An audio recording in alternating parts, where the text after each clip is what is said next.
Bonjour, bonjour. En 2021, j'ai écrit une tribune pour le média Sahel Tribune. C'est un média qui couvre la zone du Sahel où je parlais de modèle de leadership, de gouvernance alignée avec le développement durable.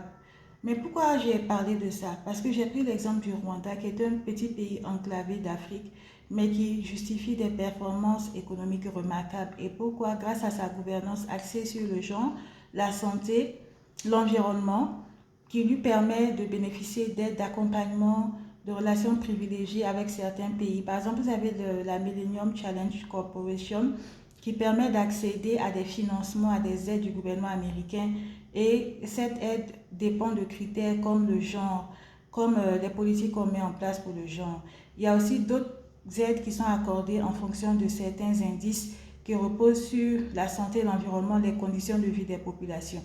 Donc c'est un nouveau modèle de développement qui est axé sur le développement durable et qui privilégie l'offre décloisonnée, c'est-à-dire on agit sur la santé, sur les femmes, voilà, on met en place des politiques favorables aux femmes, à l'environnement, à la lutte contre la pauvreté pour espérer obtenir une croissance qui ne dépend pas seulement de facteurs économiques, mais qui est une perception du développement comme un tout.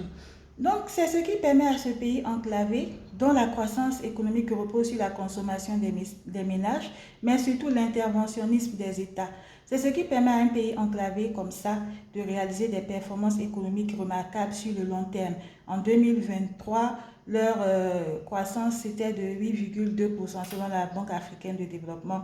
Il y a l'Éthiopie aussi qui est un pays enclavé et qui réalise des performances économiques remarquables. En 2022-2023, leur croissance était de 6,1%. En 2000, l'année c'était de 7,1% et l'année précédente, c'était de 6,4%, toujours selon la Banque africaine de développement, je crois. Donc, je voulais vous dire que le prétexte que prennent certains pays pour affirmer que leur retard économique ou leurs performances économiques faibles sont dues au fait que c'est des pays enclavés, c'est des faux prétextes, ils sont dans le faux.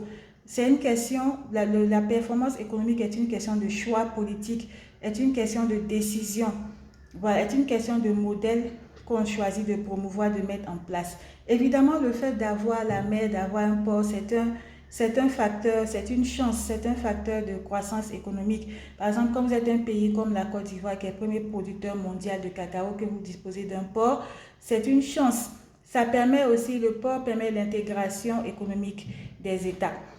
Mais il faut savoir que le commerce maritime est l'épine dorsale du commerce international et que les problèmes de gouvernance en lien avec les ports posent aussi des questions de sécurité. Vous avez des trafics d'armes qui se font à travers ces ports.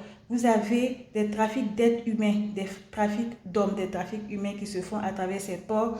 Vous avez aussi des marchandises qui ne respectent pas les normes en termes de qualité, il y a des risques sanitaires, les normes sanitaires qui proviennent d'autres continents où les contrôles sont moins stricts, qui peuvent inonder les marchés, se retrouver sur le marché africain. Donc, qui contrôle le port d'un pays, contrôle ce pays et même contrôle toute une région.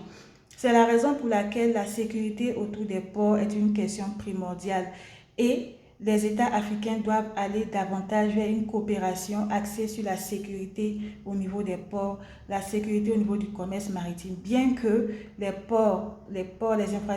infrastructures portuaires et l'accès à la mer soient une chance pour les pays qui en disposent en termes d'exportation des matières premières dont ils disposent. Mais on peut aussi réaliser des performances économiques remarquables tout en étant un pays enclavé. Voilà, merci.